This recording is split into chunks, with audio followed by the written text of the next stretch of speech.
In this video, I'm going to show you what it's like experiencing a minus 30 degrees Celsius winter. So if you're curious about how people survive subarctic temperatures, or indeed looking to move to the Nordic countries, this video will hopefully give you the knowledge to survive and thrive in a cold and dark Nordic winter. We begin with an overview of the weather and the life cycle of snow. Then it's clothing, how to prepare your home, and driving in winter conditions. Afterwards, there are some health guidelines, followed by how Norwegian culture adapts to make the most of the winter season. To conclude, we discuss the ever-contentious price of electricity, followed by an array of energy-saving tips to help you lower your bills.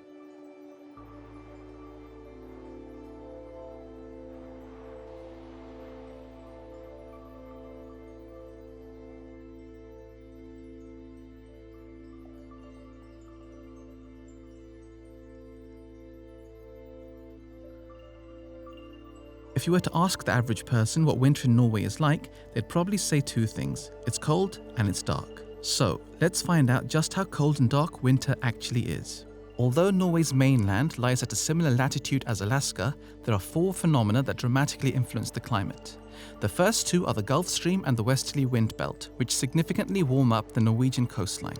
To illustrate that, here's a table that compares Norway cities to others from around the world. I've arranged Norway's cities by their position along the coast, from north to south. The other cities are arranged by region and latitude, and we're going to measure the temperature in Celsius because, well, yeah. We see that Norway's coastal city temperatures are warmer than all the Nordic cities and somewhat similar to New York City. Strikingly, Tromsø at 69 degrees north has a similar climate to Norway's southern cities and strongly resembles the climate in Toronto, which for comparison has a similar latitude to Florence. The third phenomenon is the polar vortex, a swirling area of cold winds high in the atmosphere at both poles. They can occasionally weaken and subsequently send Arctic or Antarctic conditions towards countries in their vicinity. And when the temperature drops, it really drops. For perspective, here's a list of notable temperatures. At 7 degrees, breath becomes visible. 4 degrees is the temperature of a typical fridge, and 0 degrees is the freezing point of water, and when you should cover up your extremities. -5 is cold but comfortable. -10 is when it starts to get chilly, and you should think about adding layers. At -15, outdoor exercise should be avoided because it can induce permanent lung damage. If you touch bare metal with your skin, it can freeze within 2 to 6 seconds. My nose hairs begin to freeze at this temperature. -18 is the temperature of a freezer, and -20 is when things get serious, as it's a newsworthy temperature in the south of Norway. If you touch a non-metallic object, it can become painful within 5 seconds. -25 is the lowest temperature I've experienced in Drammen. I distinctly remember the air itself feeling like it consisted of invisible suspended daggers, which activated with the slightest of winds. For comparison, -36 is the average temperature at the summit of Everest in January. -38.83 is the freezing point of Mercury. -40 is the point where Celsius and Fahrenheit line up, and -43.5 is the average temperature of the inner Antarctic. -51.4 is the lowest temperature ever recorded in Norway, which is almost as cold as -53. The average temperature of Mars. Finally, -89.2 is the lowest temperature ever recorded on Earth, in Antarctica. The last phenomenon to explain is wind chill, the significant cooling effect wind has on body temperature. So although on one of the coldest days in Drammen the outdoor temperature was -22 degrees Celsius, when accounting for wind chill the temperature was actually -29 degrees Celsius. This next table lists annual sunshine hours, winter sunshine hours, and the length of the shortest and longest days. In eastern Norway, a 6-hour-long day translates to sunrise at 9:20 a.m. and sunset at 3:20 p.m., which isn't that different to London, where the shortest day was roughly 8 a.m. to 4 p.m. Tromsø's latitude means it experiences the polar night but still manages 39 hours of sunshine for the entire winter. Norway's coastal cities have similar amounts of winter sunshine, somewhat in line with the Nordics and London, but well below the world cities. Bergen stands out, receiving the least amount of annual sunshine of all listed cities at a mere 1,200 hours. In general, Europe fares worse than the rest of the world, with several North American cities receiving over 2,000 hours of annual sunshine. I was baffled to learn that New York City receives almost as much sunshine as Mumbai. If you are planning to move to a fjord, be aware that whatever limited sunshine there is might not even reach your home because the lower than usual winter sun might not be able to peek over the sides of the fjord. Norway's weather is infamously variable because of its geography, so it's best to treat the weather forecast as a guideline at best. It's usually somewhat accurate within 24 hours, but declines rapidly afterwards. Yr, which means drizzle, is the most popular weather forecast service. It's owned by NRK, the national broadcaster, and because it's tailored for the region, it's more accurate than the apps on your phone. Do check the forecast daily. Like other countries, Norway uses a colour-coded warning system. Orange weather warnings are significant. Expect significant disruption. For example, on January the 17th, 2024, there was between 30 to 40 centimetres of snowfall overnight in eastern Norway, which caused absolute chaos. There were multiple car accidents and abandoned cars on major roads. Buses, trains, flights, and even the scheduled recycling collection were cancelled, so it's wise to stock up on food, drink, and other essentials if an orange alert is anticipated. Do read the local news daily. During winter, it's not uncommon to read stories about people dying due to avalanches, landslides, or other phenomena, so keep an eye on your local news or use the website varsom.no, which displays natural hazards on a map. On the flip side, winter is the best time to see the northern lights, and they can be seen from pretty much everywhere in Norway at some point. EIR has a 3-day aurora forecast on the Other Conditions tab, using the KP index and cloud cover as predictors of visible aurora. There are also apps that can notify you when you might be able to see the northern lights.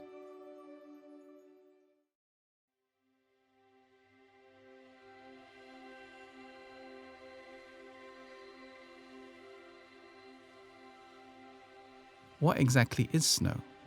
Snow formation depends on the temperature. If it's below -35 degrees Celsius, water vapor high in the atmosphere freezes and forms a snow crystal. Above -35 degrees Celsius, there needs to be a particle, such as dust or pollen, to form into a snow crystal. Snow then typically falls at between 1.5 to 6.5 kilometers per hour. As it falls, if the temperature is above 2 degrees Celsius, it becomes sleet. If it's between 0 and 2 degrees Celsius, the edges of the snowflakes melt and they can combine to form larger snowflakes. This is called wet snow. Below zero, in dry air, the snowflakes become small and powdery, which is called dry snow. Now, snow has a couple of interesting properties. The first is that it consists of between 90 to 95% air, meaning that 10 to 12 centimeters of snow, if melted, would yield just 1 centimeter of water. The structure means that snow is both a fantastic insulator and sound dampener, making snowy forest walks a beautiful yet eerie experience. Secondly, snow is actually transparent but appears white because the structure scatters light. In fact, snow can reflect up to 85% of sunlight, which is why it's possible to get sunburned in winter. Over the course of winter, fallen snow begins to compact itself under its own weight or by repeatedly melting and refreezing. By spring, it can approach a density of up to 50% water, and when it's sufficiently warm, finally melt, completing the life cycle. Importantly, depending on where you live, this may trigger a spring flood, where the riverbanks burst for 2 to 3 weeks.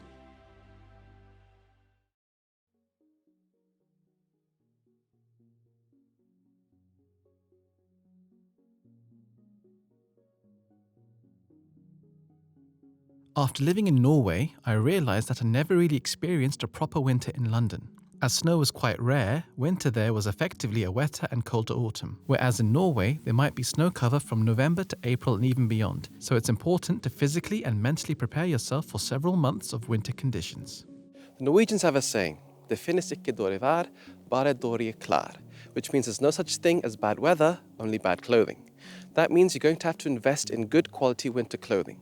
The keywords to look out for are vindtett, vanntett, and pustende.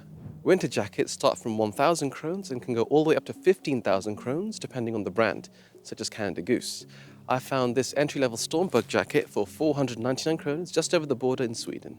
There are 2 options for shoes, vintersko or fjellsko combined with brodder or ice cleats. I prefer the latter because although vintersko can handle moderate levels of ice, you will need brodder when it gets really icy anyway. The Salomon hiking shoes are made with Gore-Tex fabric and can be found online for between 1,000 to 2,000 krones. As you hopefully know, layering clothes is the secret to staying warm. Norwegians swear by merino wool undergarments, but I've been in -15 degrees Celsius with the oddly named superundertøy, or synthetic thermals, and not felt a thing.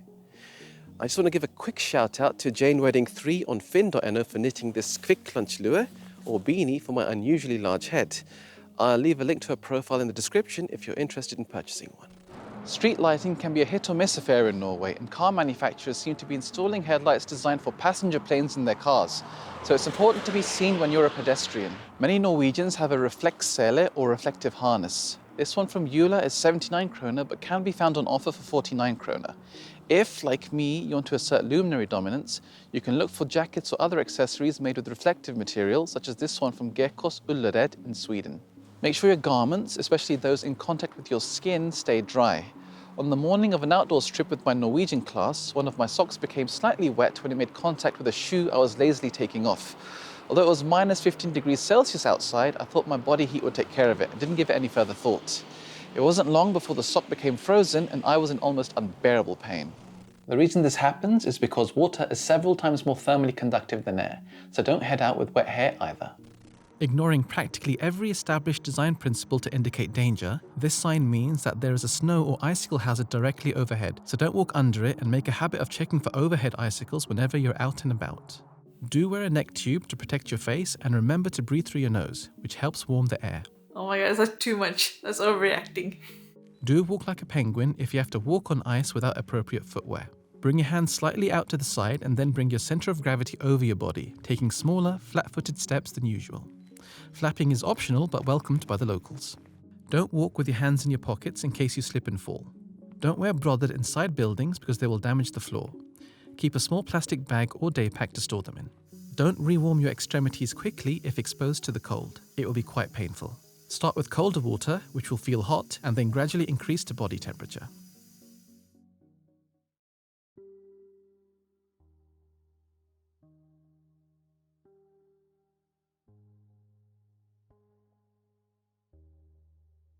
At some point before Christmas, there's a Norwegian tradition called the julevask or Christmas deep clean.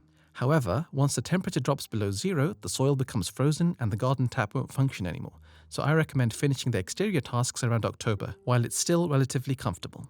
You can then schedule the interior julevask over several weekends before or during Advent. The main tasks I would recommend are: remove dead plants and put away the hose and garden furniture. You can buy an insulated cover for your garden tap for additional protection. Pay attention to the gutters because leaves and other debris can block them, which can be a problem when the snow eventually melts. Give the windows a good clean too, so your Christmas window decorations look their best. Shoveling is a chore nobody enjoys, but it's something that can't be ignored. If the snow melts and turns to ice, it becomes extremely difficult to remove, so it's important to stay on top of shoveling your pathway, recycling bins and postbox. Snow blowers or electric snow shovels are available, but they are a bit pricey. If ice does form, avoid salt because it's damaging to concrete and the environment. For a small amount of ice, use a calcium chloride-based ice melter or scatter a medium like sand or small rocks for grip. For significant amounts, use a digging bar or its cousin, the ice chopper, to break up the ice. Don't wait until the first snow falls before buying a snöspade or snow shovel because there's a good chance they'll be sold out. Don't shovel if you have a heart condition. Cold weather stresses the cardiovascular system and could lead to a heart attack if you have a heart condition. Don't let snow rest against the walls of your house, as repeated freezing and thawing can exert pressure on the foundation, damaging it over time. One of the most important properties of water to understand is that it expands by about 9% when it freezes, so do switch off the water if you're leaving your home for an extended period of time, and maintain an internal temperature of between 12 to 15 degrees Celsius to prevent the pipes bursting and any potential mold growth. If you don't, and something happens, your insurance won't cover you for any damage to the property. Do have a shoe tray for any residual snow on your shoes. Don't turn on cold exposed delivered electronics immediately. Let them warm up first so any potential condensation evaporates. Familiarizing yourself with ventilation and condensation is essential in cold climates, as mold is taken seriously. Do clean all vents and filters around the home and ensure there's no large furniture in contact with exterior walls. Don't forget the cooker hood filter and, while you're at it, the vacuum filters. Do check each room's humidity. It should be between 30 to 50% in winter. In Norway, the current advice is to ventilate by opening the windows for 5 to 10 minutes 2 to 3 times a day. You can use fans on opposite ends of the house to help move the air around. Do remember to close the windows because the locking mechanism might become jammed, preventing the window from closing. When the temperature plummets outside, preventing condensation inside requires a low relative humidity. Once the outdoor temperature is below 18 degrees Celsius, the required humidity drops outside of the comfort zone, in which case use a drying towel or microfiber cloth to wipe away any condensation daily.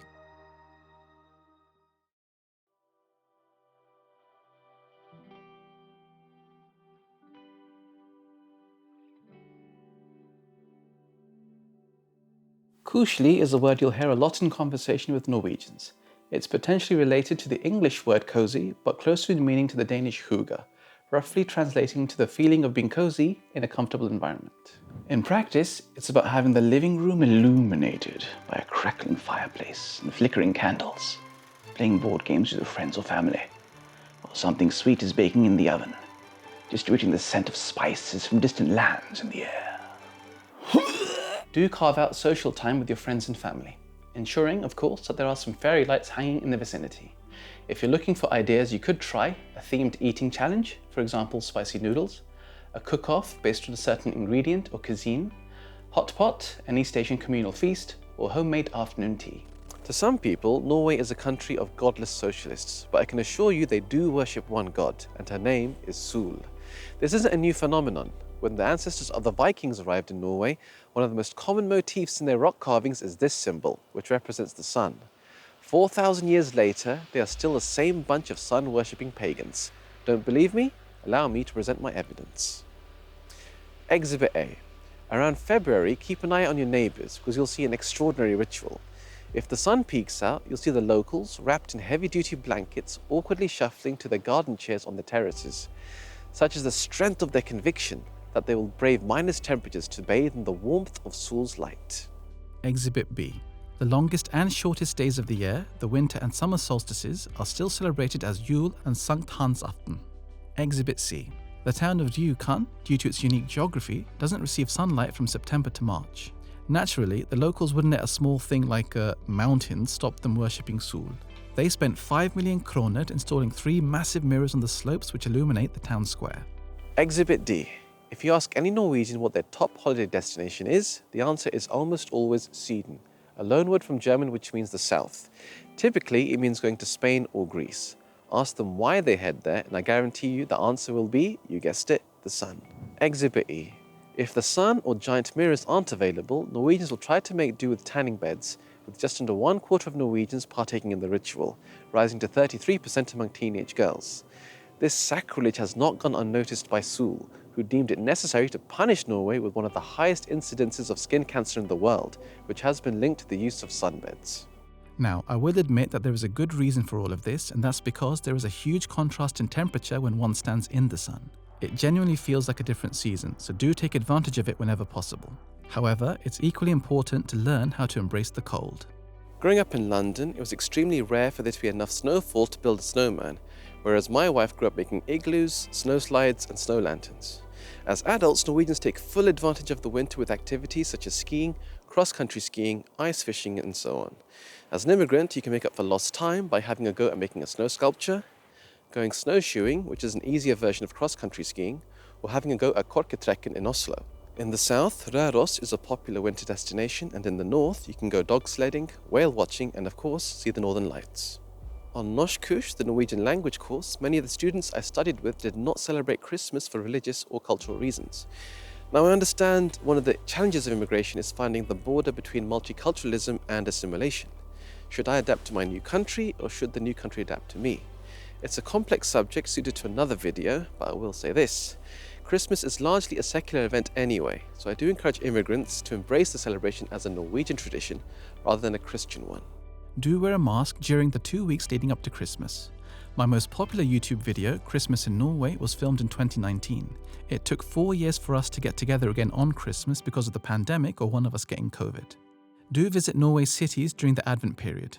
It's exciting, with a plethora of Christmas markets, Christmas lights, and activities in every major city.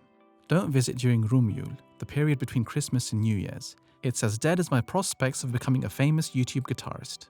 Don't step into the grooves on the side of hiking trails. They are for the cross-country skiers. We're about halfway through the video now. Have you subscribed? Why not subscribe right now? It'll make my day.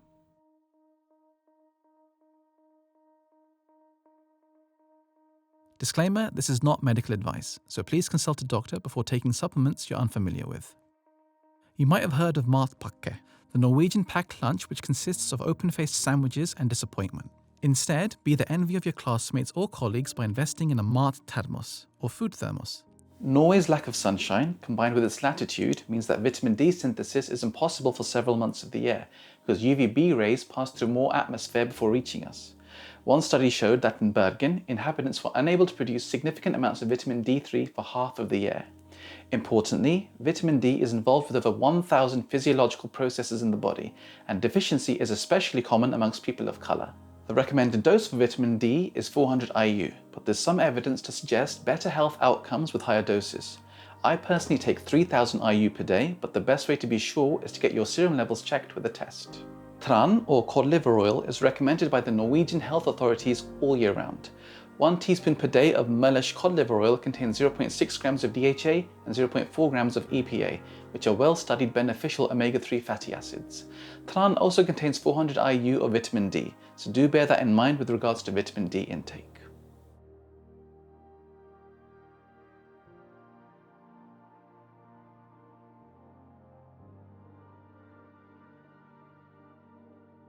Winter is tough on your body, particularly your skin.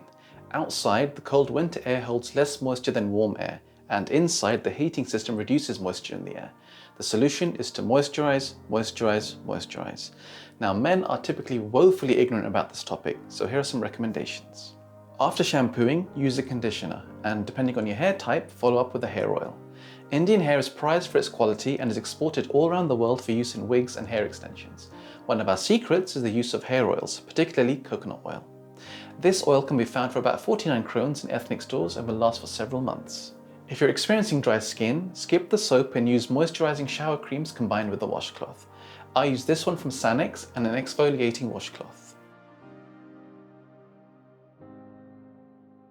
For your face, you'll want a moisturizer with sunscreen. I use Nivea Nourishing Day Cream. When I first experienced temperatures under 10 degrees Celsius, you could imagine my surprise when my knuckles started cracking and bleeding. I had no idea it was a thing, so it's worth getting a dedicated hand moisturizer. This one can be found online for about 129 krones.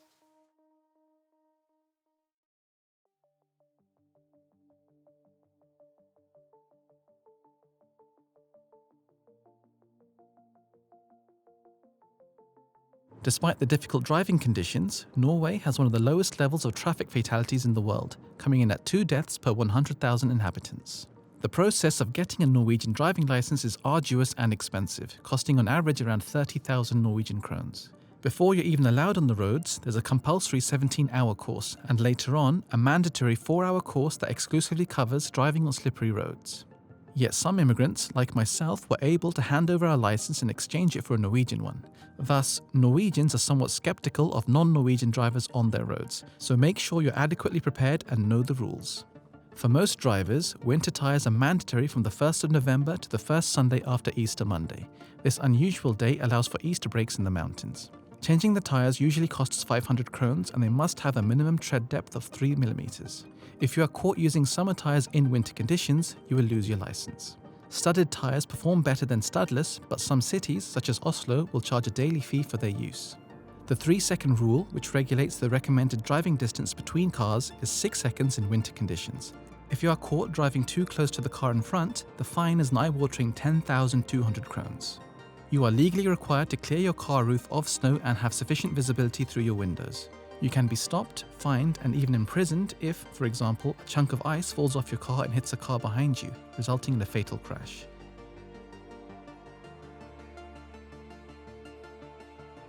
Make sure your lights and number plates are visible too. As winter sets in, make sure your windscreen washing fluid is appropriate for the anticipated temperatures. For example, this concentrate should be mixed at 1 part water to 1 part concentrate for use at minus 30 degrees Celsius. If you anticipate snow, you can save time by putting a sunshade up.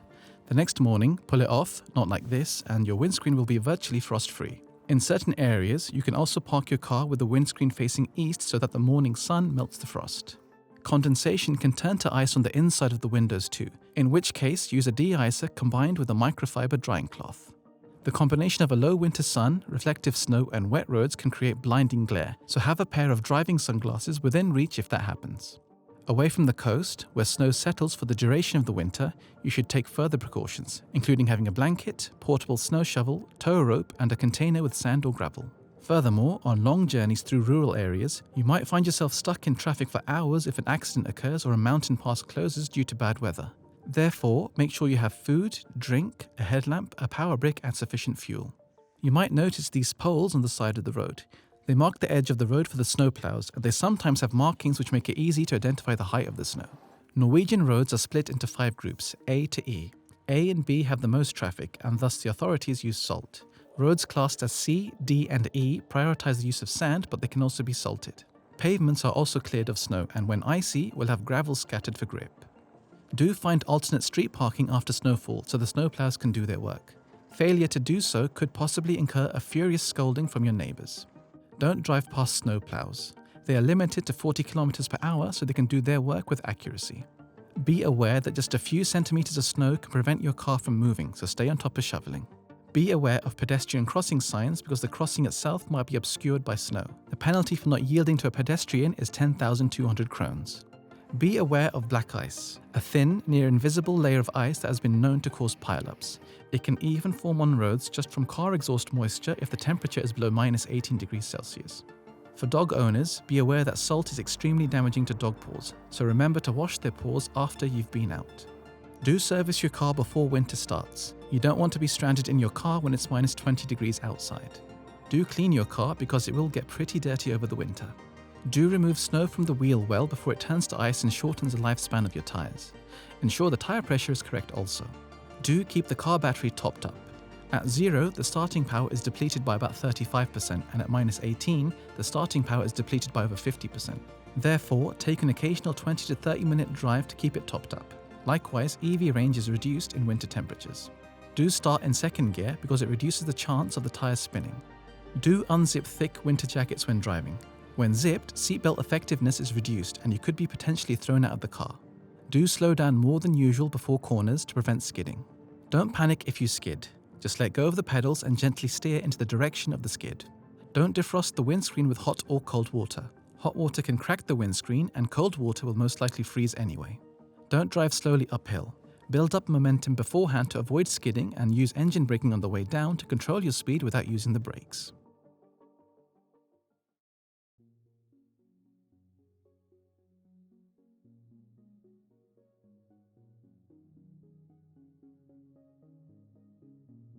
Norway is the world's second highest consumer of electricity per capita. However, because it's largely generated by hydropower and historically been cheap, this led to decadent habits such as keeping the room temperature at a toasty 24 degrees Celsius or leaving the lights on unnecessarily. In NO1, the region around Oslo, the cost per kilowatt hour typically ranged from 10 to 60 øre. However, in recent years, there have been very sharp increases in the price of electricity, usually around winter, due to a series of factors including Norway's energy policy, climate change, and geopolitical events. For example, in August 2022, the price was almost an astonishing 650 øre per kilowatt hour. The government does provide support, covering 80 to 90% of the price when it goes over 70 øre, but I personally heard of people shelling out more than 10,000 krones for their bill. So it's something to be aware of if you're looking for a place to rent. Our last place, for example, had something called fjernvarme, or remote heating. This is where the district provides the heat to warm the house by burning household waste or waste heat from industry. As most homes in Norway are heated with electricity and not gas, we were almost completely insulated, pardon the pun, from the effects of the price increases.